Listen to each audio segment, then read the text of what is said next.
इस Bible study के वसीला से आप जो बरकत पा रहे हैं, आप सब की खिदमत में खुदावंद का ये खाकसार खादम आदाब बजा लाता है।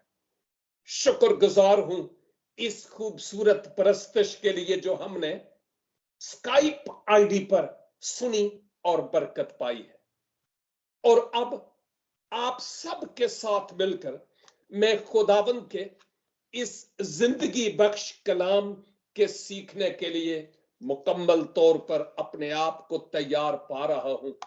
ईमान रखता हूं कि आप भी मेरे साथ मिलकर अपने कानों को खोलेंगे कि खुदावंद की आवाज को सुन पाए, जहनों को कि हम समझ पाए और दिलों को कि हम इस कलाम को अपने दिलों में कबूल कर सकें।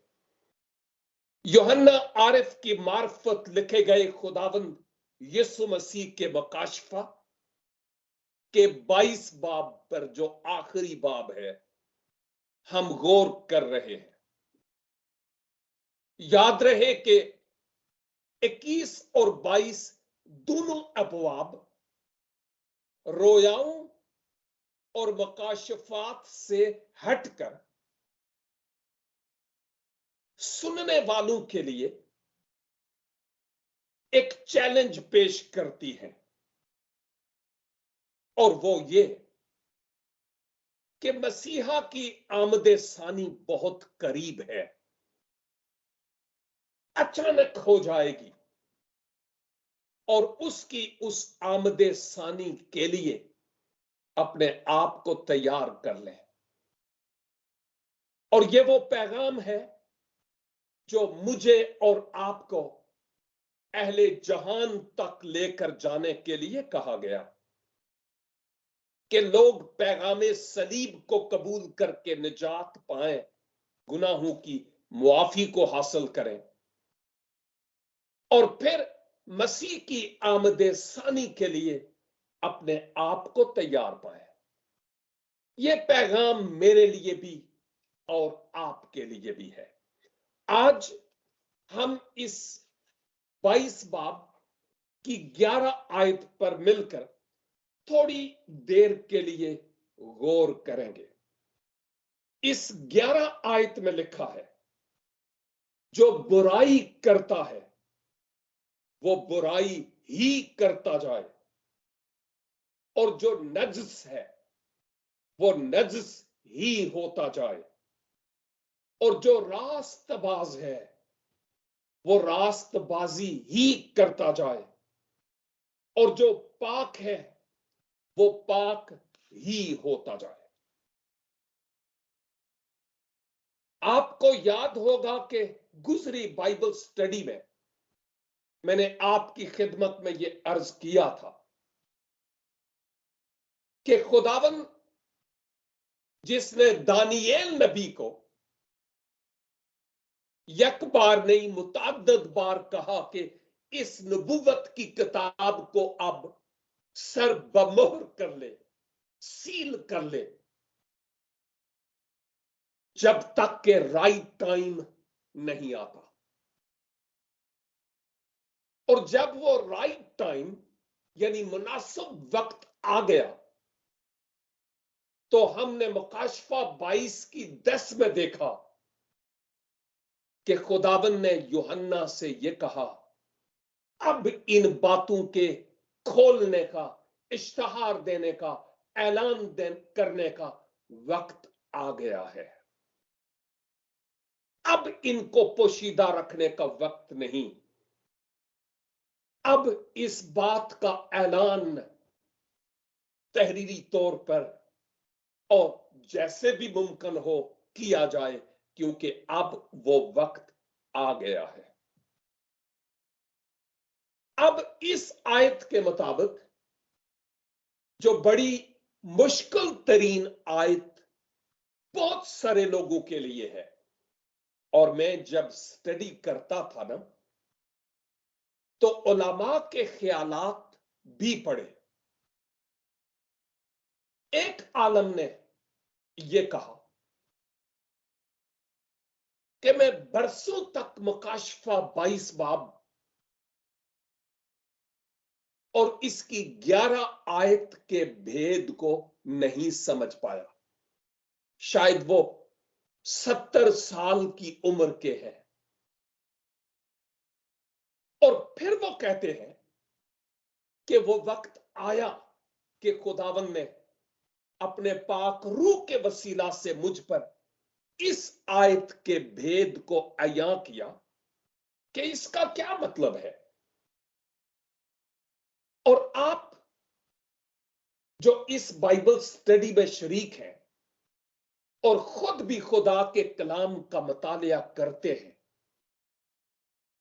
शायद कई बार आपने इस आयत को पढ़ा हो जहां पर हम इसी बात को देखते हैं, बुराई करने वाला बुराई करता चला जाए, नजस नजस होता चला जाए,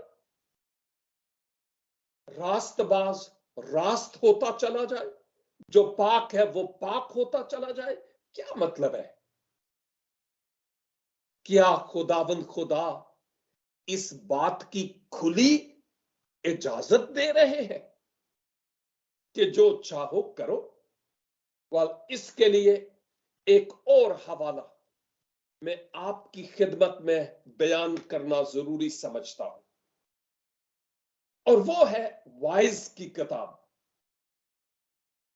इसका 11 बाब और इसकी 9 आयत। याद रखिए, मकाशफा 22 की 11 भी आपके जहन से उतरे ना, और वाइज 11 की 9 भी आपके जहन में रहे, जहां पर बुजुर्ग सुलेमान एक बड़ी अहम हकीकत से पर्दा उठाते हैं, और वो नौजवानों से मुखातब है। आप में से कई नौजवान हैं जो इस वक्त इस खुदा के कलाम को हमारे साथ मिलकर सीख रहे हैं। अगरचे ये कलाम नौजवानों के लिए, बच्चों के लिए, बूढ़ों के लिए, खवातीन के लिए, हजरात के लिए, सब के लिए है। यहां लिखा है, ए जवान, तू अपनी जवानी में खुश हो और उसके अय्याम में अपना जी बहला, और अपने दिल की राहों में और अपनी आंखों की मंजूरी में चल। लेकिन याद रख कि इन सब बातों के लिए खुदा तुमको अदालत में लाएगा। अब देखिएगा कि मुकाशफा 22 की 11 में जो बुरा है बुराई करता चला जाए, जो नजस है वो नजस होता चला जाए, पाक पाक और रास्तबाज रास्तबाज होता चला जाए। इस आयत के मुताबिक जो वाइज 11 की 9 है, सुलेमान को ये कहते हुए देखते हैं, जा जो तेरा जी करदा है कर, जो तुम्हारा दिल चाहता है, जो तुम्हारी आंखें चाहती है, तू कर, इजाजत है। लेकिन आगे एक और लफ्ज है जो हमारी तवज्जो को अट्रैक्ट करता है, और वो है लेकिन।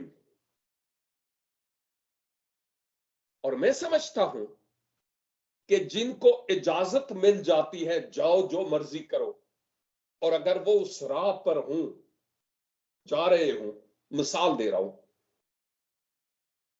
तो पीछे से ये आवाज सुने लेकिन,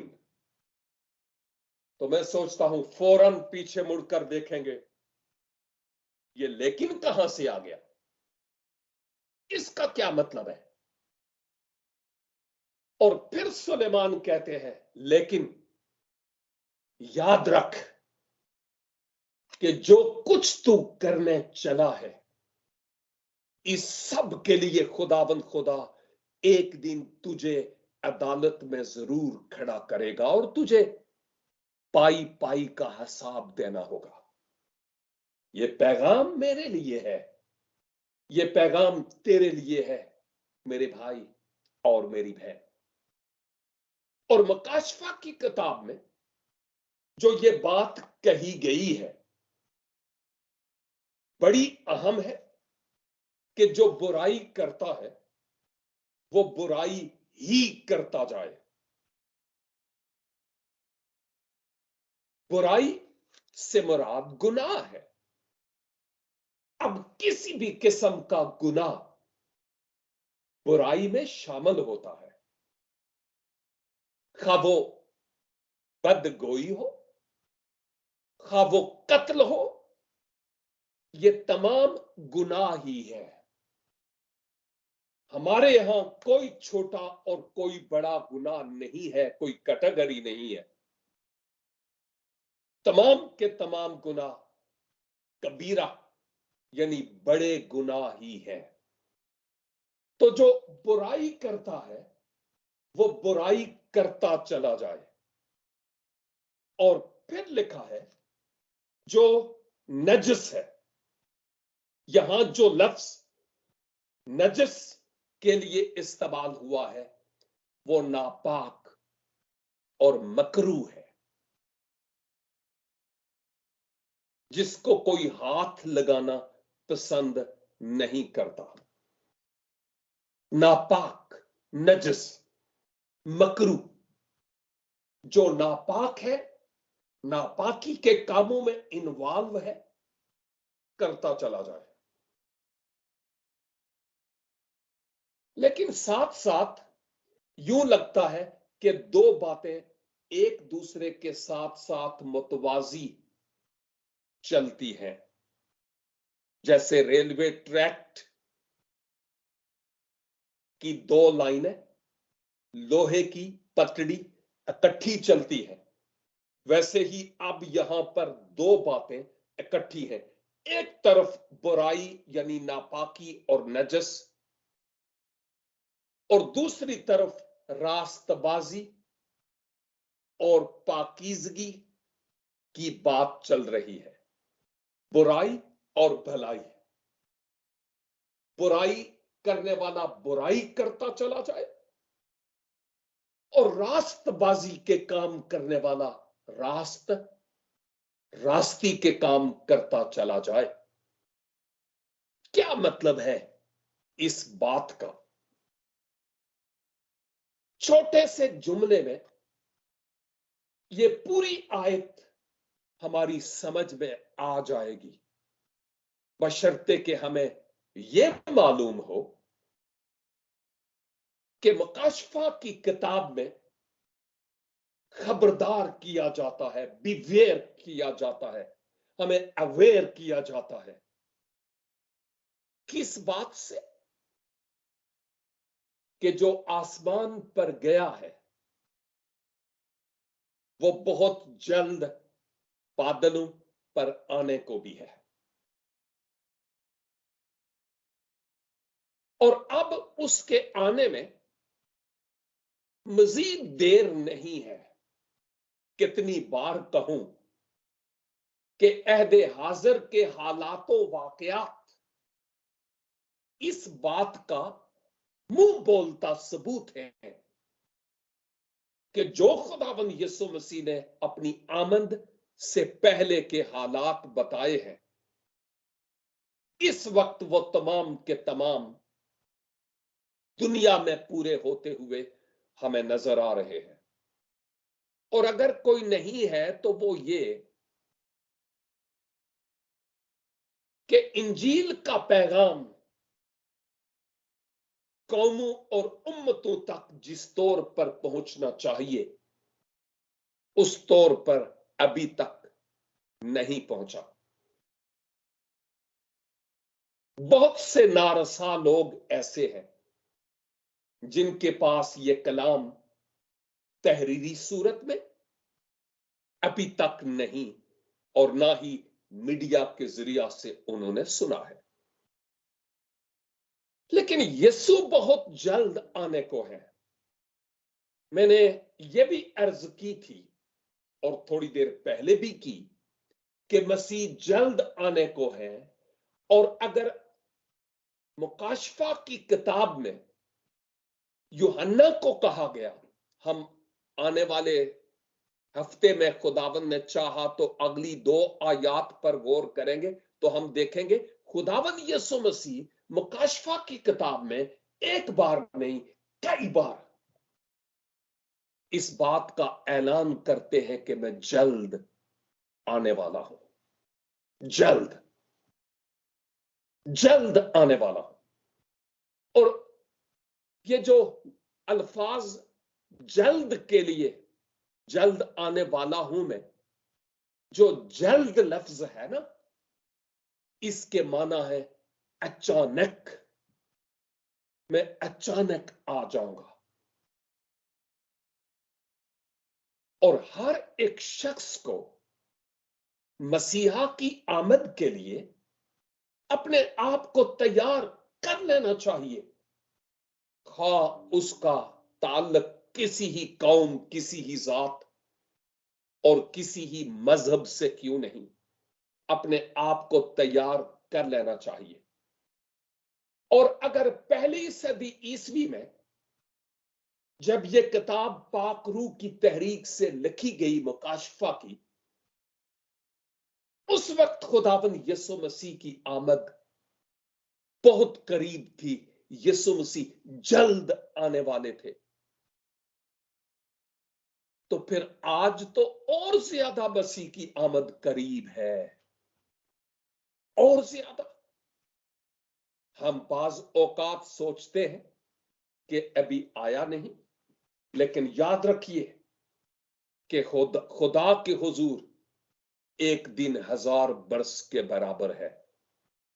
तो यह भी पॉसिबिलिटी हो सकती है, और यह भी कि खुदावन अपनी आमद में देर तो नहीं करते, इंतजार करते हैं कि हर फर्दे बशर की नौबत तौबा तक पहुंचे और फिर मसीह का आना जल्द हो।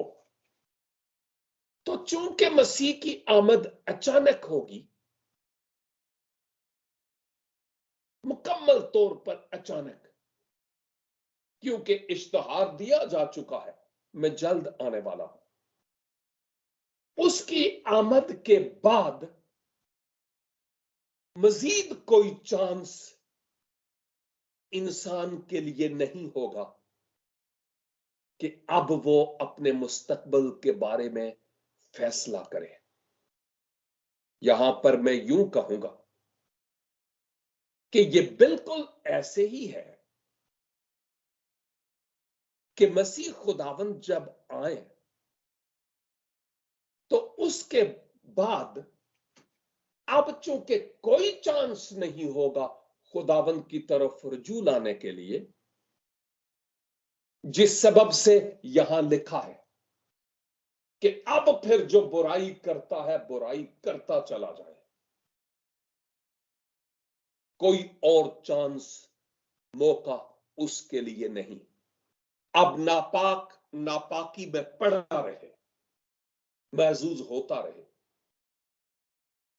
लेकिन दूसरी तरफ जो रास्तबाज है वो रास्ती के काम करता चला जाए, और जो पाक है वो पाकीज़गी को अपना ओढ़ना बछूना बनाए रखे, क्योंकि अब इसके बाद कोई और चांस नहीं होगा तौबा करके खुदावंद की तरफ रुजू लाने का। मेरे अजीज भाई और बहन, तेरे लिए अभी वक्त है। यह खुदावंद ने गनीमत के तौर पर वक्त तुझे दिया है कि अपना जीवन उसके नाम कर दे, अपने पापों का इकरार करते हुए, तौबा करते हुए सलीब के पैगाम को अपने लिए कबूल कर ले और अपनी जिंदगी उसके नाम कर ले, ताकि तू उसके लिए जी सके और अपनी जिंदगी उसके लिए गुजार सके। और मैं समझता हूं कि अगर ये आगाही जो दी जा रही है कि मसीह आने वाले हैं, तैयारी कर लो,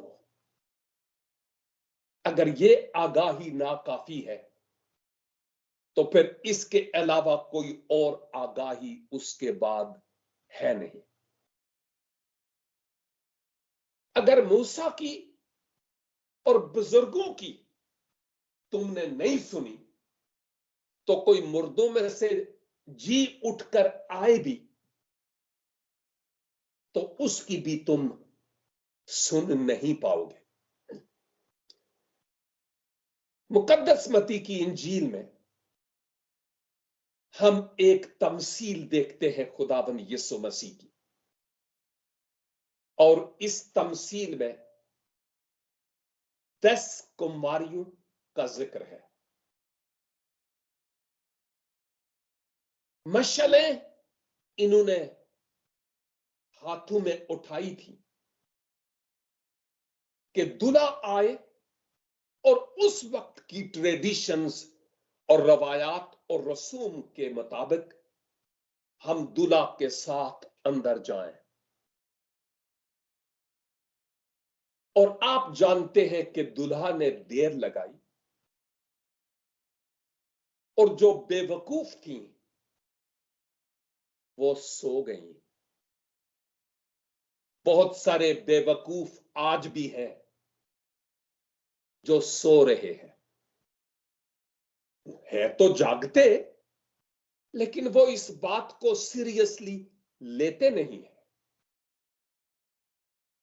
और फिर क्या हुआ जब अचानक से ये सदा आई कि दूल्हा आ गया, दूल्हा आ गया, दूल्हा आ गया। उस वक्त वो आंखें मलती हुई उठी और अपनी मशलों को, अपने दीप दुरुस्त करने लगी। लेकिन देखा कि हमारे जो दीप है, हमारे जो दिए, हमारे जो चिराग हैं, इनमें तो तेल ही नहीं है। और उधर से अचानक जब दूल्हा आता है, उठती है, अपने चिरागों को देखती है, उनमें तेल नहीं। बहुत सारे लोग आज भी बड़े परहेजगार, नमाजी, दुआ करने वाले, हालेलुया के नारे लगाने वाले भी हैं, लेकिन कुप्पी तेल तो खाली है। और उन पांचों ने अपनी सहेलियों से कहा कि हमें कुछ तेल दे दो कि मशालें रोशन तो कर ले। जवाब मिला कि हमारे पास इतना ही है जो हमारे लिए है, अगर हम आपको दें तो हमारे पास कुछ बाकी नहीं रहेगा। और फिर ये मशवरा दिया गया, जाओ और मोल लो और अपनी मशालें भरो। और जब वो गई, पीछे दूल्हा आ गया और दरवाजा आकर खटखटाती रही, हम अंदर आना चाहती है, लेकिन वो आ नहीं पाई, क्योंकि अब दूल्हा आ गया, दरवाजा बंद हो गया। उसके बाद मजीद कोई चांस या मजीद कोई मौका उनके लिए नहीं था। मेरे अजीज भाइयों और बहनों, इस मुख्तसर सी आयत में बहुत कुछ मेरे लिए और आपके लिए था और है, जिस पर हम अभी भी सोच सकते हैं और बाद में भी सोचें कि क्या मैंने अपना जीवन खुदावंद को दिया? क्या मैंने निजात का जामा पहना है? क्या मैंने अपने दीप को, अपने दिए को पाक रूह के तेल से भरा है कि नहीं? यह वक्त दोबारा हमारे जीवन में नहीं आएगा। आज फैसले की घड़ी है, कल नहीं। फैसला कर लीजिए, क्योंकि मसीह की आमद करीब है। मैं आपके लिए दुआ करना चाहूंगा, और अगर आप में से कोई है जो इस वक्त अपने आप को खुदावंद के हाथों में सौंपना चाहता है या चाहती है, तो मैं आपसे दरखास्त करूंगा, खुदावंद के हुजूर झुक जाएं, अपने पापों का इकरार, अपने पापों से तौबा करें और मसीह यीशु पर ईमान लाएं कि वो मेरे इब्जी और मेरे कुफारा है, और अपने दिल में उनको आने के लिए मदऊ करें। आज मौका है, और अगर आप आज ऐसा करते हैं, ये फैसला करते हैं, जिंदगी में सबसे बेहतरीन फैसला यही होगा।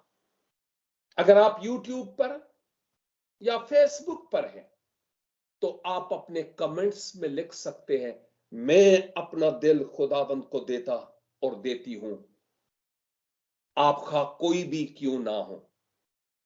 मैं आपको क्रिश्चियन होने या ईसाई होने की बात नहीं कर रहा हूं, खुदा के निजात बख्श इंतजाम को जो मसीह यीशु के वसीला से है, उसके कबूल करने की बात करता हूं। उसको कबूल कर लीजिए तो जीवन आपका है। अगर आप चाहते हैं कि मैं बाद में भी आपके लिए दुआ करूं, तो अपने फैसले की बाबत कमेंट्स में लिख सकते हैं, ताकि बाद में भी आपके लिए दुआ की जा सके। आए हम दुआ करें। कादर मुतलक खुदावंद, आपके इस जिंदगी बख्श कलाम के लिए मैं दिल की गहराइयों से शुक्रगुजार हूं, और इस बात के लिए भी कि खुदावंद यीशु आप बहुत जल्द बादलों पर आने को हैं, कि हमें उस अबदी मकान में लेकर जाए। खुदा बाप हमें पाकीज़गी और रास्तबाजी को अपना ओढ़ना बछूना बनाने का फजल अनायत फरमाए। हर तरह की नापाकी और मकरूहात हमारी सोचों से, हमारे दिलों से, हमारी जिंदगियों से हमेशा के लिए जाती रहे। और खुदावन, मेरे वो अजीज भाई और बहनें जो आज अपना जीवन आपके सुपुर्द करते हैं और निजात के इस इंतजाम को जो बजरिया मसीह यीशु हुआ है कबूल करते हैं, ओ खुदावन खुदा, उनको आप अपनी हजूरी में कबूल कीजिए। हमेशा की जिंदगी का और गुनाहों की मुआफी का यकीन दिलाइए, क्योंकि जो कोई आपके पास आता है उसको आप निकाल नहीं देते।